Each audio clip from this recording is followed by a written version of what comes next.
Hey everybody, this is Mr. Transky, and this video is basically the semester 1 final review answer key. I'm going to go through and explain what are all the answers and how we get there. Alright, so let's start with number 1. RM, N, and P collinear. Collinear means on the same line. So M, N, and P, those are not on the same line, so the answer is B, no. For number 2, we have a segment here, and some different values for different parts of the segment. EF is 3x minus 16. FG is 4x minus 14, and the entire thing, EG, is 26. To solve this problem, we take the two smaller pieces, add them together, and set them equal to the larger piece, or to the whole thing. So 3x minus 16 plus 4x minus 14 equals 26. We can collect our like terms, so 3x and 4x, that gives us 7x. Negative 16, negative 14, that gives us negative 30, equal 26. And I'll work over here.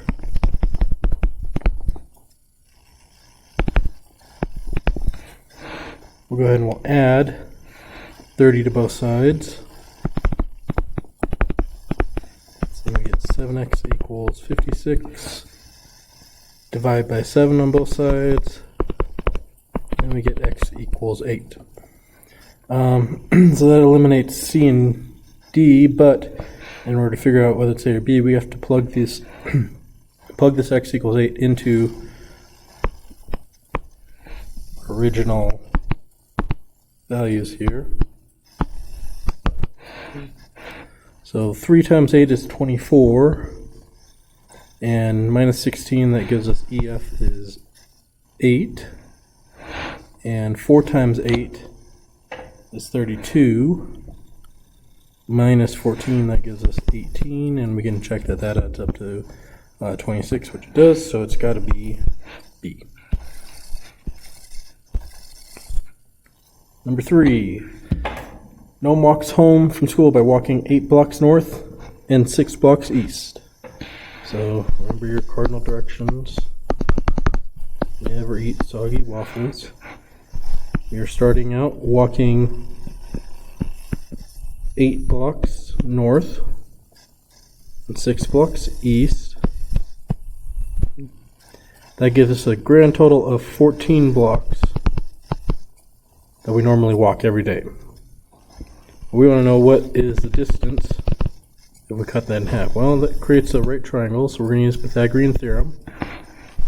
C squared equals 8 squared plus 6 squared, or C squared equals 64 plus 36.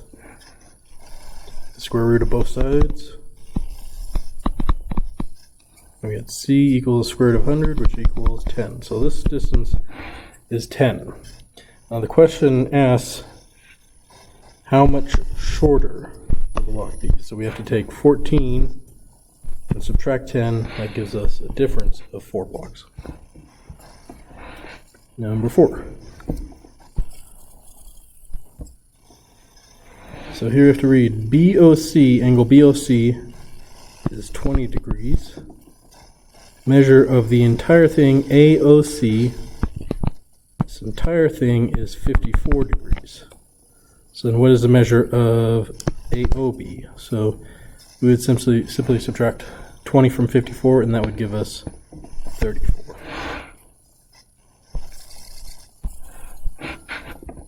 Number 5. If parallel lines are intersected by transversal, then what angles are supplementary? Can't be acute. The two number supplementary means adds to 180 degrees. So it can't be acute, because two acute angles will never add up to 180 degrees. Alternate interior angles are congruent. So it's not alternate interior angles. Same with corresponding. Those are congruent.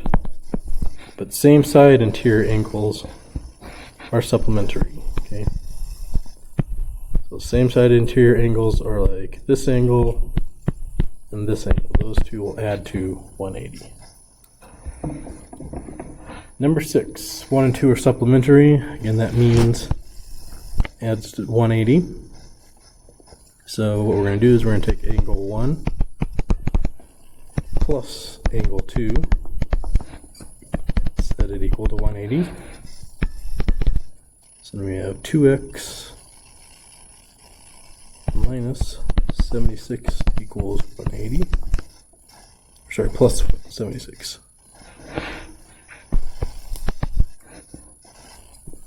And we're going to subtract 76 from both sides. So then we got 2x equals 104. Divide both sides by 2, and we get x equal to 52. Now that's x, that's not angle 1 or angle 2, so what we need to do is we need to plug that back in.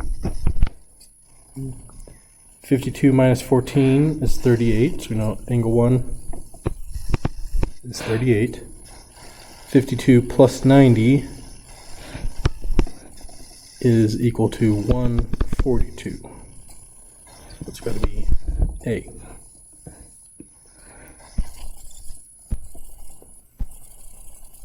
Okay. Supplementary angles have measures that sum up to 180. Complementary angles are angles whose measures sum up to 90. So the answer is D.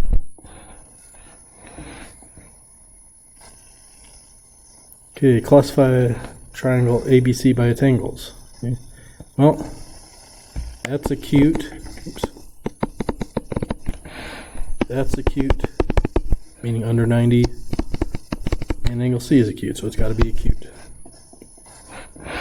We have no obtuse or right angles, and they're all different, so it can't be any of the other ones. Alright, judging by appearance, name an acute angle, an obtuse angle, and a right angle, respectively. So we just kind of check each of these answers, see if they work. So does F look like an acute angle? Yes. Does G look like an obtuse angle? Yep. And is I a right angle? Yes. So actually, the answer is A. Okay, number 10. There's two ways we can do this. We can do it graphically to find the midpoint. If we look at our horizontal and vertical movement, we go across 6, so halfway would be 3, and we go down, grand total of 8, so half of that would be 4, so if we follow those, we would get a midpoint of 1, -2, which is B. If we just were looking at the coordinates, P is at -2, 2, Q is at 4, -6. I could use the midpoint formula, where we have x1 plus x2 over 2, and y1 plus y2 over 2. And essentially finding the average of the two. So if we add the x's together, divide by 2, so -2 and 4 sum together to give us 2.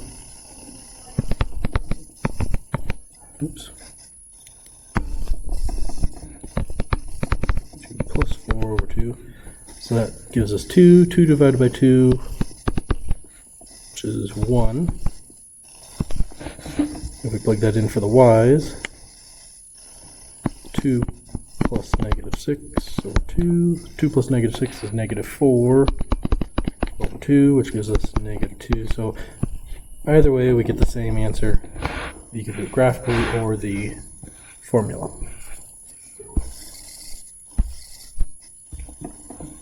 Number 11. LMO is 8x minus 25. NMO is 3x plus 30. And we know that MO bisects LMN, so this is a bisector, meaning that these two angles are equal. So we're going to set them equal to each other.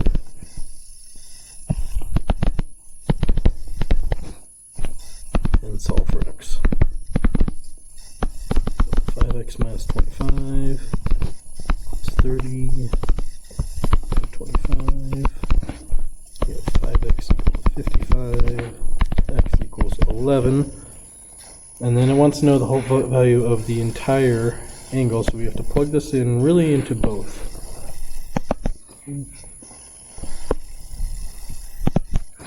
Alright, 11 times 3 is 33 plus 30 gives us 63.